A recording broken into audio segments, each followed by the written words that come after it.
Guys, totoo na to, nasa Danang na kami. So, bago kami dito sa may luggage, dumaan na kami ng immigration. Thankfully naman, hindi sobrang haba ng pila. So, smooth-smooth lang yung galawan namin.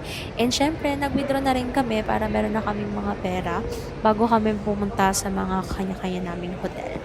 So, dito pala yun sa Terminal 2. And pagtawid nyo, meron dong Grab pickup point. And dito lang yan sa may tapat ng baggage storage service. Guys, nakakatuwa dito kasi hindi siya traffic kagaya sa atin sa Pinas. Sobrang luwag ng daan and hindi siya hassle na parang di mo alam kung saan ka pipick upin ng Grab. So, ayan, dumating na kami sa hotel and gusto lang namin magpahinga. So, bumili lang kami ng avocado shake. So, yun lang muna and see you on our official day 1 bukas. Good night! The next day. So, dahil pagod na tayo kagabi, hindi na tayo talaga nakapag-room tour. So, ngayon tayo mag-room tour. So, pag open nyo ng door, yan ang bubungad sa inyo. Sa may left side, meron tayong cabinet. Pwede nyong ihang dyan yung mga damit nyo, lagay nyo yung mga gamit nyo. Meron din tayong safety box. Katabi lang nito yung patungan ng mga gamit at nilalagyan ng shoes. And kahilera lang din nito yung mini ref. Merong libreng tubig, 1 bottle per person a day. And meron tayong TV pero ito ay hindi smart TV. Meron din kasamang blower and meron ditong cup noodles pero babayaran nyo yung cup noodles pag na-consume lang. So, dito pala, meron kaming 2 bed. Supposedly, dapat 2 single lang to. Pero na-upgrade kami for a reason. And each bedside naman may saksakan and may control din ng ilaw. And then, ito yung ating view sa room. So, yung kinuha namin is may partial sea view. So, makikita nyo yung lugar and sa may right side is makikita nyo na yung dagat, yung Danang Beach.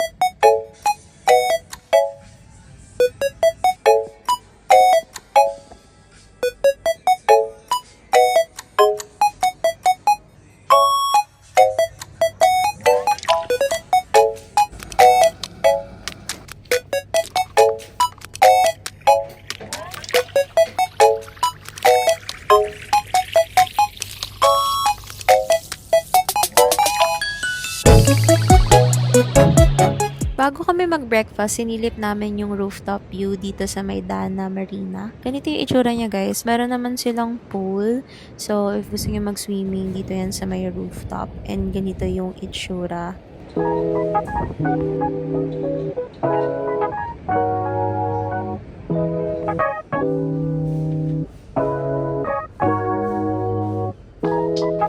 After namin sa rooftop view, nag-asikaso na agad kami for official day 1 tour. Marble Mountains first stop.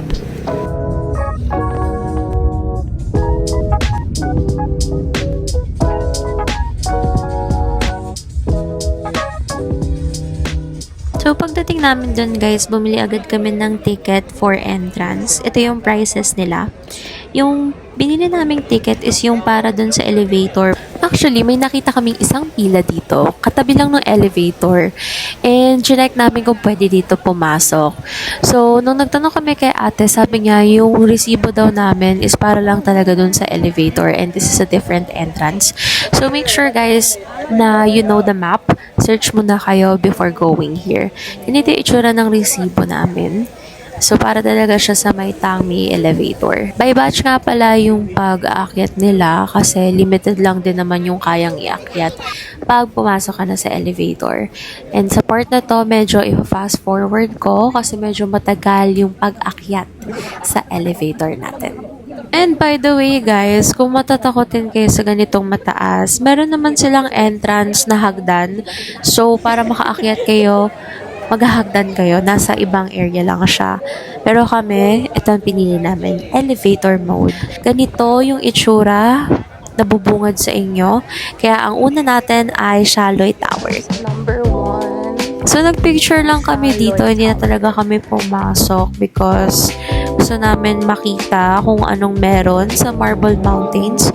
Pero guys, di kami naglakad ng every stop pa. Pinili lang talaga namin yung pupuntahan.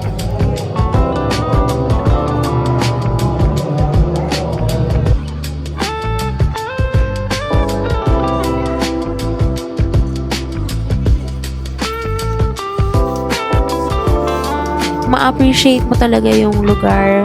Mahangin, madaming puno, presko, pero nakakapagod dahil ang daming hagdan. After 2 stops, nandito kami ngayon sa tapat ng Bantong Cave. And meron silang mga tinda dito na fresh juice. So this one is orange juice para naman medyo mapreskohan kami after a lot of stairs. And ito yung itsura sa harap niyan. Mapresko din, in fairness. Pero di na kami pumasok, guys. Kasi gusto pa namin makita yung ibang lugar. And we are running out of time. So, ang next namin naman is Huangiem or Dongwangiem. Not really sure how to pronounce it. Pero ito yung may mataas na parang overlooking sa may cave. Pag tumingala ka, ganyan yung itsura.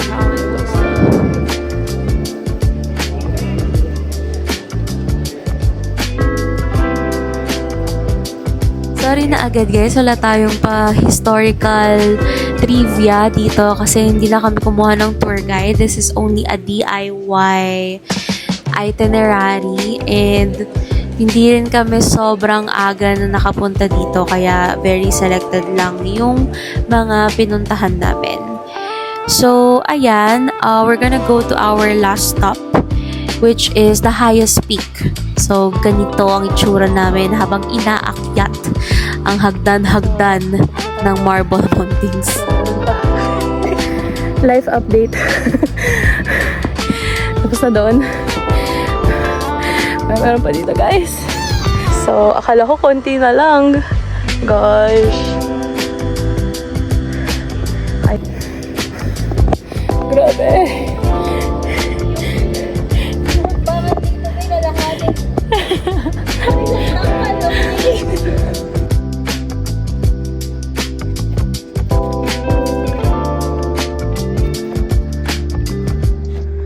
So, ito na guys yung highest peak. Honestly guys, nung na-reach na namin tong highest peak, parang sabi ko, ito na yun. Yun lang yung nasa isip ko. Kasi number 1, pagod na pagod. And number 2, maliit lang talaga yung peak area para mag-wander around yung mata mo sa city. So, yan. Ganyan yung itsura niya. Maganda yung view. Mainit lang din talaga. Nakakapagod lang din talaga if hindi ka athletic.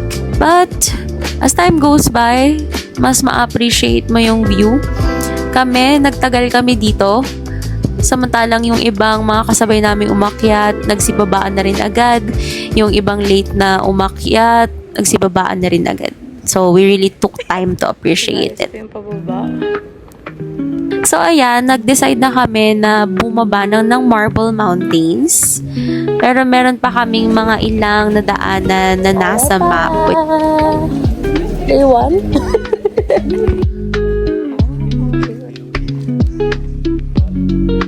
Dito pala sa part na to, medyo marami kami nakikitang monk. So, feeling ko dito yung area kung saan malapit sila nagsistay. Yan. Again, I'm not really sure, but na-observe lang namin na madami silang nandyan. And of course, dahil pababa na kami, hagdan ulit. Puro hagdan talaga dito, guys. So, kung pupunta kayo, please prepare your legs and your stamina. Almost out.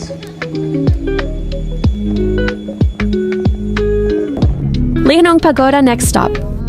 So, ang next naming pupuntahan is yung may Lady Buddha. So, ito guys, makikita nyo to agad kahit nasa Danang Beach pa lang kayo. Yun yung malaking white na statue sa malayo. So, pupunta kami sa kabilang side.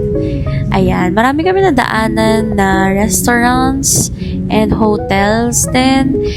Syempre, in-skip ko na yung pupunta namin. So, ayan, malapit-lapit na kami. And, ito yung entrance, papasok dun sa area. Ito rin yung bubungad sa inyo kung galing kayo sa may parking lot. And of course, we took pictures. Alam nyo, by just being here, sobrang peaceful ng vibe. And grabe, ang ganda ng view. Nakikita nyo ba yan? Ang ganda ng view. Ang ganda ng silhouette ng city. And then, may dagat, fresh air. 56 pesos na to. Although mahangin guys, no, medyo mainit din. So, kaya masarap mag-ice cream.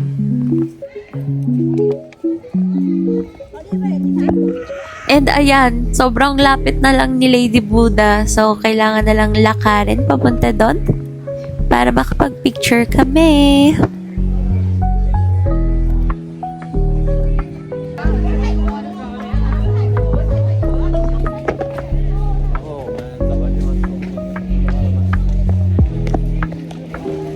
Finally, nandito na kami sa tapat ng Lady Buddha. Sobrang laki niya pala talaga in person, guys. Tingnan naman, nasa likod pa lang kami niya na kailangan pa namin talaga pumunta sa harap para makita namin ang perfect view. So, ayan. I took some photos already. Pati yung friend ko, na-picturean na. And nag-video lang ako ng bahagya kasi that's it for this Linggo Pagoda. Hindi na kami masyado nag-ikot because we have another plans for today. So, nag-book na kami ng Grab from here. Ang next stop namin is for lunch and dinner combined. Santa Marina, next stop.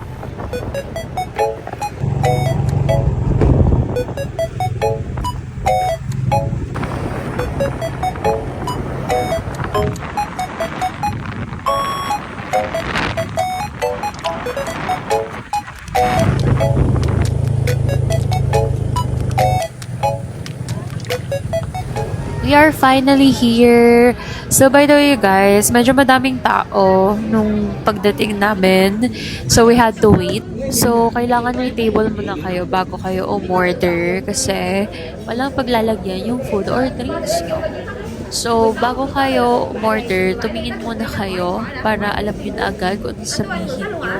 Ito yung mga prices para may idea kayo dito sa Santa Marina. And then, just do the converting, guys. Sa lahat to ay BNB. Convert nyo na lang to peso. Madami silang food options. Meron silang mga coffee. Meron din silang mga beer. Kung gusto mo mag-inom, go. Pakita ko na lang din yung menus nila. And feel free to pause the video so you can see the prices para meron kayong idea if ever you will go in Santa Marina. One cheesy chicken.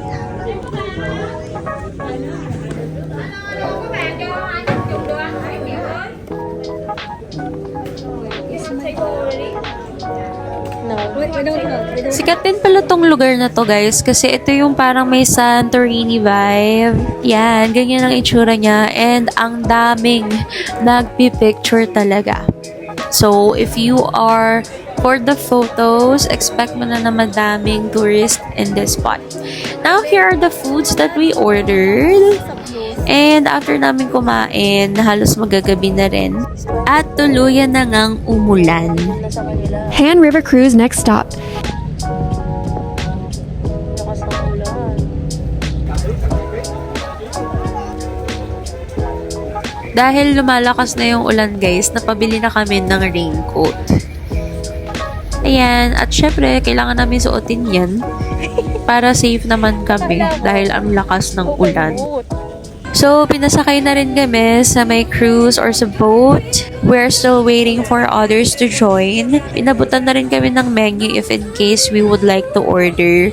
Merong coffee, smoothie, cocktails. Ayan, yan yung prices. So, you can go ahead and pause it. Meron naman silang libreng fruits and water. So, per table may sinaserve na ganyan. Hindi na kami umorder ng extra kasi saglit lang din naman talaga yung cruise. Meron din silang kasamang free entertainment na may sasayaw sa harap. And of course, show some love and support for the performance. In this part, guys, since lalayag na ang aming bangka, ita-timelapse ko na po ang aming experience. So, enjoy!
Dragon Bridge Fire and Water Show, our next stop. Itong next stop natin, isa sa mga bridge na nadaanan natin during the Han River Cruise. And ayan siya, Dragon Bridge. Meron silang show Fridays, Saturdays, and Sundays. I think it lasts for 5 to 7 minutes.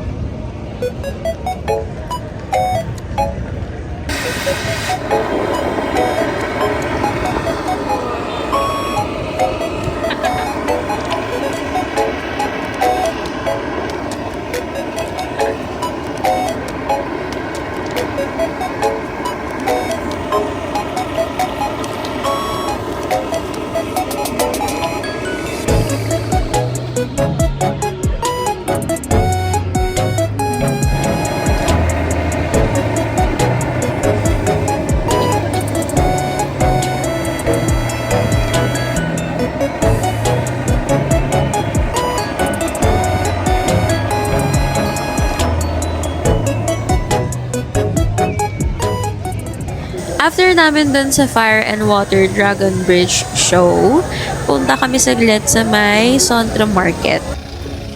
Suntra Night Market, next stop. Halos katabi lang or tatawid ka lang from the bridge and makikita mo na to. Nag-ikot lang naman kami dito ng very light just to see anong meron dito. Marami palang foods dito and mga pasalubong na pwede nyong iuwi. And kami naman, bago kami uwi sa hotel for our day 1, bumili muna kami nitong mangga na nakakatakam talaga. Ang laki ng mangga nila, girl. And tignan mo yung pagkahinog. And hindi talaga nag-disappoint yung mangga na to. And that is a wrap for our day 1. So, nag-book na lang kami dito ng Grab on our way back to Dana Marina Hotel. Halos tumila na rin yung ulan, kaya nag-book na lang kami ng tag-isa. And yeah, that's pretty much of it for this day 1 vlog. So thank you guys for watching, and I'll hope to see you on my next one. Goodbye and good night.